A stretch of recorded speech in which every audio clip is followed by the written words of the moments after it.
I should really have given up if I had any sense. Fortunately, I haven't got any sense. As a matter of fact, I do believe that I am slightly off my rocker.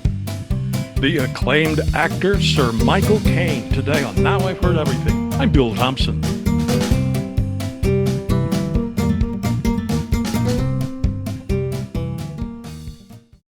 It was on this day, March 14th, 1933, that a baby boy named Maurice Joseph Micklewhite was born in London. His parents were working class. His family had a pretty meager existence. But at age 10, young Maurice was bitten by the acting bug with a small role in a school play. And that launched what would turn out to be an 8-decade career for the man we now know as Michael Caine. He took his stage name, by the way, from the success of the movie The Caine Mutiny. Before his retirement just a couple of years ago, Michael Caine had appeared in 160 movies, and picking up 2 Oscars and 3 Golden Globes and a number of nominations along the way. Some of his most famous films include Alfie, The Ipcress File, A Bridge Too Far, The Man Who Would Be King, and even Miss Congeniality and Austin Powers. And in 2000, Michael Caine was knighted by Queen Elizabeth to become Sir Michael Caine. Now, back in 1992, Michael Caine wrote what would be the first, actually, of 3 memoirs that he would write. This one was called What's It All About? And that is when I had the chance to sit down for a few minutes with this incredible talent, this incredible actor. In just a moment, our conversation. We're about to take a step back and listen to an iconic voice from our recent past. It's one of over 10,000 interviews noted radio personality Bill Thompson did over a 30-year span. We think you'll enjoy it.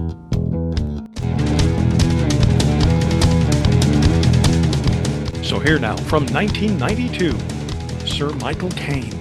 I had no intention of writing a book in the first place, but there were so many biographies written about me, and even the nice ones were all wrong. I decided to put everything right. And if you live a life, and a lot of people write about it, you finally wind up feeling rather frustrated, saying, well, wait a minute, it was my life and I never had any say about it. And so I wrote it, and I wrote it early. 59 is early for a book, which is what I am, is early for autobiography, because I had no sense of posterity, so I didn't save anything. You know, the great man saves things for when he's passed on and everything. I have nothing. I don't have any diaries, scrapbooks or anything. And so I had to write it quickly before my memory went, because I have an excellent memory, and especially for detail. But at 59, you start thinking, well, I better get it down. So, and that's why I wrote it. I also wrote it because I wanted to see if I could write, which was kind of important to me, because I wanted to be a writer when I was a kid. I take it you have no use for ghostwriters. No. What I did say when I said to the publishers, I'll write 50 pages, be brutally frank, and give me a ghostwriter if you think I can't write. Fortunately, they figured I didn't need a ghostwriter. But what I didn't tell them is that if they had said that I needed a ghostwriter, I wouldn't have written it at all. Because there was no point. If you're going to do an autobiography and have a ghostwriter, what you've got to... You're not looking for a work of literature. You're looking for the voice of the person whose life it is, told in his words and from his point of view. And even if it's not correct literarily, yes, whatever, like a book. It's better to hear the real voice than hear the real literature. I can imagine how the Hollywood version of this book will open. We'll have the adult off-screen narrator saying your first words that you became an actor, and we'll see the precocious 3-year-old running to the door. Up the stairs, yes. It's you could picture the slow fade in, yes, and as the directed by has rolled past, and the film opens. It's well, the thing is, my life reads like a very corny Hollywood rags to riches story. I mean, if you were to put this out as a screenplay, my life, nobody would believe it, because, and I mean, I didn't realize what my life had been like until I'd written it, because you don't think about that. I mean, you don't think back. I never look back on anything. But if you write an autobiography, you spend sitting in a room on your own for 2 years looking back. But I never realized all the things that happened to me until I wrote the book, and how extraordinary it was. I mean, for a start, my first part of my life was so poverty-stricken, it sounded like a really phony Hollywood public relations thing that they would do to cover up the fact that the guy was really the producer's nephew, and they pretended he dug ditches and all that thing. I didn't dig ditches. I dug a lot of trenches. I was a soldier, but it was so despairing and so sort of poor and downtrodden that it seems almost corny. But that's why I decided to treat it in a humorous way, because it was very sad. But my criterion for the book was the only autobiography I ever read was The Moon is a Balloon by David Niven, and I thought that was terribly funny. And so that's what I tried to do, was write a terribly funny book. So in actual fact, in spite of the fact that it's about poverty and despair, the first part, it's very funny. Or it should be very funny. I can't say it's very funny. I have to leave that to others. The intentions were humorous. Do you appreciate success more when you get it after you've had the background of poverty and despair? I don't know whether you appreciate success more, but you'd probably be more afraid of going back, because you know whereof you speak. I think if you've been born middle class or wealthy, the idea of being poverty-stricken wouldn't be as scary as someone who's been poverty-stricken. For me, use the difficulty is one of the things, the terms that stuck in my mind, which was told to me by a producer. In actual fact, I use it in my life. I use my background and my anger and ambition to keep me going through a very tough early life, especially tough early life in the theatre. It was only the fear of going back that kept me going forward. And also what kept you going forward, I gather, was all the people telling you couldn't go anywhere. Oh, exactly. Even my friends with goodwill told me to give up. And I should really have given up if I had any sense. Fortunately, I haven't got any sense. As a matter of fact, I do believe that I am slightly off my rocker, but then that's okay. It works. I'm at least benignly off my rocker. I don't hurt anyone. Well, we all of us who have been watching you for years are eternally grateful that you are indeed a little off your rocker, and that you didn't listen to all those people who said you'll never make it. You just haven't got it. You take my word for it. Page after page of people in here saying, please, you're too nice. Get out. Yeah, and there were things like when you're young, you always look for another reason. That. Not that I wrote the book, that I'm glad the book is written, is that when I was young, I looked for role models in biographies. When I was I always read actors' biographies, and there was never anybody remotely like me from any place remotely like where I came from. And now, no matter where you come from, I mean, there are been a lot of very successful working class actors now, or lower class actors, speaking in British terms. Blue collar, you call them in America. But there have been a lot of them now and a lot of biographies, but at least there's another one there now. Should you feel despairing and think you can't make it, read my book and you'll be absolutely sure, because my life has sort of been lived on the principle that if I could do it, anyone could do it. Well, I couldn't help thinking, as you're sitting there as a child watching movies and thinking that's what you'd like to do. All of us sit in a movie and say, wow, I'd like to do that. Yeah. But most of us, by the time we're 16, 17, 18, have come to our senses and realized, no, we're going to have to do something else to earn a living because we just haven't got what it takes. What keeps you going? What kept me going was the fact that I figured I could actually do it. A lot of young actors say to me, a lot of young people say to me, would say, I wanted to be an actor, but it didn't work out. I said, well, no, you didn't want to be an actor. You probably wanted to be rich and famous, which is something else entirely. Lots of people want to be. I've never met anyone who didn't want to be rich and famous, as a matter of fact. But it's got nothing to do with acting. I was an amateur dramatic actor, and I acted for the love of it, just for doing it. I really adored doing it. And when I was first paid as an actor, I never said anything, but I was astonished that anyone would pay me to do something that I would really like so much I would do it for nothing. If there are any producers out there now, that idea has changed very, very rapidly and very deeply. The one chapter that you have some very witty titles for the chapters, but the one that caught my attention was the 2 minutes that changed your life. I watched the 2 minutes. I was watching television one evening, and I was watching a commercial, for instance. Coffee came on, and I've never been able to explain why I did this, but I fell in love with it. I didn't even knowingly fall in love. I was just attracted to this woman in this coffee commercial, and I went out and tracked her down through the advertising agency, and I've been with her for 23 years now.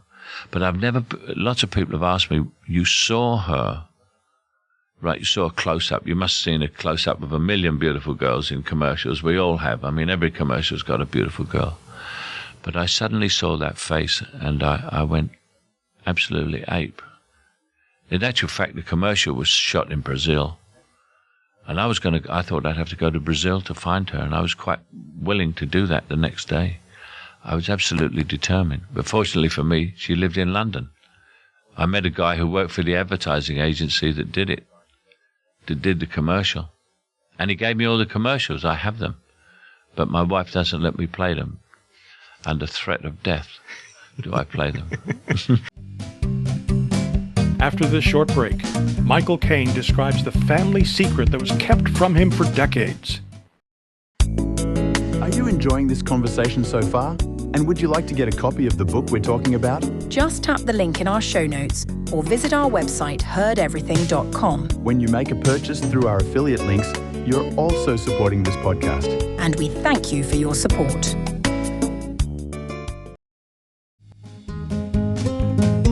Now back to my 1992 conversation with Sir Michael Caine. An interviewer had once asked you, how would you sum up your life in one line? And you said, all my dreams have come true? That's right, yeah. All my dreams came true. If you think of a very unlikely lad a long way away in a very poor district of London, wanting to be...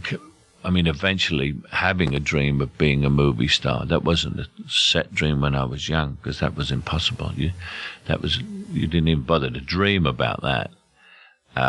But as my life went on, I made my dreams more and more difficult, and they all came true. I eventually wound up sitting on a Beverly Hill, looking out over the smog. And what a gorgeous sight that must be. That is a good sight. That's a good sight, especially when you smoke cigars. It's very funny. You see, it's very funny in LA. People say, you're not going to smoke that cigar, are you? I said, have you seen the air outside that you're breathing all day? I said, you're not going to drive that car for 65 miles to get your hair done, are you? Because that's what's polluting the air, not my cigar. That's right. We may remember you for Alfie or for Sleuth or for any of the many other movies that we've loved you for. When you think of your career, what comes to mind? I think there is one film that if any film was going to last after my death, it would be The Man Who Would Be King. I think that could become a classic movie because it's timeless and it's from a classic story anyway by Rudyard Kipling. But it was also made by a great director, John Huston. And I was working with my very good friend, Sean Connery. And we were playing comrades and friends. And so we already had a massive basis to work on because we've been comrades and friends through a lot of trials and tribulations for 30 years now, but 15 years by then, by the time we made the picture. And the relationship in the story. And there again is the impossible dream. Huston always made stories about men with impossible dreams. And my impossible dream, I remember seeing Treasure of Sierra Madre, one of his great movies, about three men with an impossible dream getting the gold at the top of the mountain. And my impossible dream then was to star in a movie with John Huston. And my favorite actor was in that picture, Humphrey Bogart. And eventually I did the impossible dream. I made a picture with John Huston. I played the part Humphrey Bogart was going to play. And the story was again about the impossible dream. I should have called this book The Impossible Dream. What did I call it? What's it all about for? When people here in the newsroom found out that you were coming in, almost to a person that said, ask him about David. Please be sure and ask him about David. My brother. People are so touched by this story. It's amazing. I'm amazed at the reaction to it. I mean, I'll tell you the story. I was making a picture last year in Hollywood, and I got a phone call from an English tabloid newspaper who said, "We have some very surprising news for you, which you do not know." And I said, "What's that?" My mother had died the year before last at the age of 89. And she had left behind a little secret, and the newspaper man told me the secret, which was the fact that I had a brother, an illegitimate half-brother, who was 7 years older than me, and was in an insane asylum, and had lived in an insane asylum for 67 years. Now, the fact that my mother had had an illegitimate child was a tremendous surprise to me. I mean, if she'd been a flighty or flirty sort of woman, wouldn't have been. But my mother was an extremely moral woman, ever faithful to, never unfaithful to my father, I am absolutely sure. Very moral, very always going on about people living together without getting married, girls wearing miniskirts, and here she was. She'd fallen by the wayside, and what had happened is she'd had this boy. His name was David, I found out, in a Salvation Army hostel, to fallen women in 1927. And what had happened was he had epilepsy, which is not one of the great pleasures of life, but that doesn't ruin anybody's life now. It's something that can be dealt with quite easily, I understand. In those days, if you had epilepsy, you were dubbed as insane, and they put him in a lunatic asylum for the rest of his life. And I never found out until last year. And then, of course, I thought, well, I'll take him out, and I'll put him in a little flat and get him a nurse and everything, and I'll make his life happy. And everybody had sort of forgotten to tell me exactly what it was like. And I was very stunned when I went to see him, because he was in a wheelchair. He couldn't walk. And even more devastating is he couldn't speak. So I couldn't communicate with him. He understood what I said. I could see in his eyes he understood, and he made sounds which the nurses sort of translated, saying he's pleased or he's not pleased or whatever. He knew who I was because my mother had shown him me on the television. And we got there, and my brother and we convinced him that he was part of our family, and that we were all family now, and we were all together, and we'd all found each other. We didn't tell him my mother was dead. We told him she was too old to come and see him. So we never ever told him Ma was dead. We lied to him about that. But I thought that was a very good white lie and very worthwhile.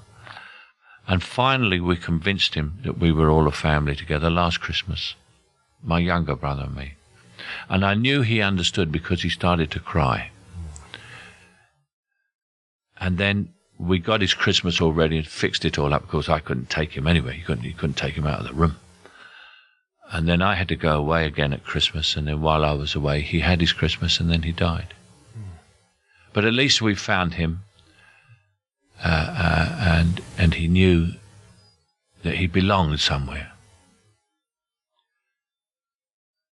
To me, it had an incredible effect. As a matter of fact, I finished a book with it because I could no longer write about the good times, and I went to Aspen with movie stars and multimillionaires, and it seemed rather ridiculous to be writing about that after David. And his meeting him had a tremendous effect on me, which meant I could finish the book, and I'd finished that period of my life, because I was now a different person, inasmuch as you often think, I'm sure we all do, we see on the television, there but for the grace of God go I, but there but for the very close grace of God, a case of epilepsy, went I. And instead of this incredible life that I've had, which has been really wonderful. Are people genuinely surprised when you tell them you believe in God? Yes, but I do. Very, very sincerely. And I'm not a pain in the neck about it. I mean, I don't want everybody else to believe in God. I don't mind. I even know what the voice of God would sound like. John Huston. I think, if you think of how John talked, you remember John, it was always very explanatory and very understanding. And he would tell you the most marvelous things in this slightly Irish accent which he had. And I always thought if God ever spoke, that's what he'd sound like. I have many, many things left to ask you, too, but I'm running out of time. Okay. Is there anything else that you wanted to add? No, I can't. I think we've structured that very well. I thought we got to the end of the book. You're so easy to talk to. It's because I'm a loudmouth, garrulous old actor, that's why. At least I never say yes and no. On this, his 92nd birthday, Sir Michael Caine lives in retirement in London. Now, you can get your copy of What's It All About by Sir Michael Caine by tapping the link in our show notes, by clicking the link in the description below if you're listening to this on YouTube, or by going to our website, heardeverything.com. We may earn an Amazon commission if you make a purchase. Heardeverything.com is where you can also find my 1992 interview with another Brit who'd had a little acting success, Michael York. Yes, I was Michael Johnson, and when I applied to be an actor, there was a Michael Johnson. And I had to choose another professional name, and right at that time, Players Cigarette brought onto the market a brand called York, and I thought, ha-ha. And my 1995 conversation with the great Charlton Heston. When I say, you finally did it, didn't you? You finally blew the whole thing up. Taylor is not swearing here. He's literally calling on God to damn the people who did this. And of course, we post new episodes of Now I've Heard Everything every Monday, Wednesday, and Friday. And you can find us everywhere you find podcasts. And thank you so much for listening. Next time on Now I've Heard Everything, a conversation with a man who was a spiritual leader and a yoga guru from a few decades ago. My 1992 conversation with Ram Dass. It's so simple to say, go out and help another human being and see what happens.